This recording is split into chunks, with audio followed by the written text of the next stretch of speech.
S, ಯಾರೂ ಇಲ್ಲದ ಸಮಯ ನೋಡಿ ವೈದ್ಯ ದಂಪತಿಗಳ ಮನೆ ಬಾಗಿಲ ಬೀಗ ಮುರಿದು ಲಕ್ಷಾಂತರ ರೂಪಾಯಿ ಹಣ ಮತ್ತು ಚಿನ್ನಾಭರಣಗಳನ್ನು ದೋಚಿರುವ ಘಟನೆ ಮೈಸೂರು ಜಿಲ್ಲೆ ನಂಜನಗೂಡು ಪಟ್ಟಣದಲ್ಲಿ ಬೆಳಕಿಗೆ ಬಂದಿದೆ.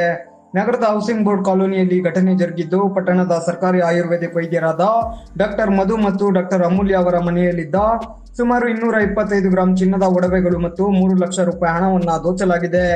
ದಂಪತಿಗಳು ಶನಿವಾರ ಮಧ್ಯಾಹ್ನ ನಂಜನಗೂಡು ವಾಸದ ಮನೆ ಬಿಟ್ಟು ಚಿಕ್ಕಮಗಳೂರಿಗೆ ತೆರಳಿದ ಸಂದರ್ಭ ಖದೀಮರು ತಮ್ಮ ಕೈಚಳಕ ತೋರಿದ್ದಾರೆ. ಚಿಕ್ಕಮಗಳೂರಿನಿಂದ ಸೋಮವಾರ ನಂಜನಗೂಡಿಗೆ ಮರಳಿ ಮನೆಯತ್ತ ಬಂದಾಗ ಕಳ್ಳತನ ನಡೆದಿರೋದು ಬೆಳಕಿಗೆ ಬಂದಿದೆ. ಪೊಲೀಸರಿಗೆ ವಿಷಯ ತಿಳಿಸಿದ ಹಿನ್ನೆಲೆಯಲ್ಲಿ ಸ್ಥಳಕ್ಕೆ ಸಹಾಯಕ ಪೊಲೀಸ್ ವರಿಷ್ಠಾಧಿಕಾರಿ Nagesh, DYSP Raghu, circle inspector Ravindra ಸೇರಿ ಇತರೆ ಸಿಬ್ಬಂದಿಗಳು ಆಗಮಿಸಿ ಪರಿಶೀಲನೆ ನಡೆಸಿದ್ದಾರೆ. ಸ್ಥಳಕ್ಕೆ ಶ್ವಾನದಳ ಮತ್ತು ಬೆರಳಚ್ಚು ತಜ್ಞರು ಕೂಡ ಆಗಮಿಸಿ ಕೆಲವೊಂದು ಮಾಹಿತಿಗಳನ್ನ ಕಲೆ ಹಾಕಿಕೊಂಡಿದ್ದಾರೆ.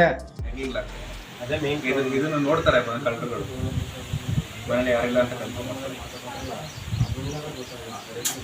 ಇದು ಅವ್ರಿಗೆ ಹೊಡೆಯೋದಕ್ಕೆ ಬಹಳ ಸುಲಭ ಆಯ್ತದು. ಹೌದು, ಆಯ್ತಾ.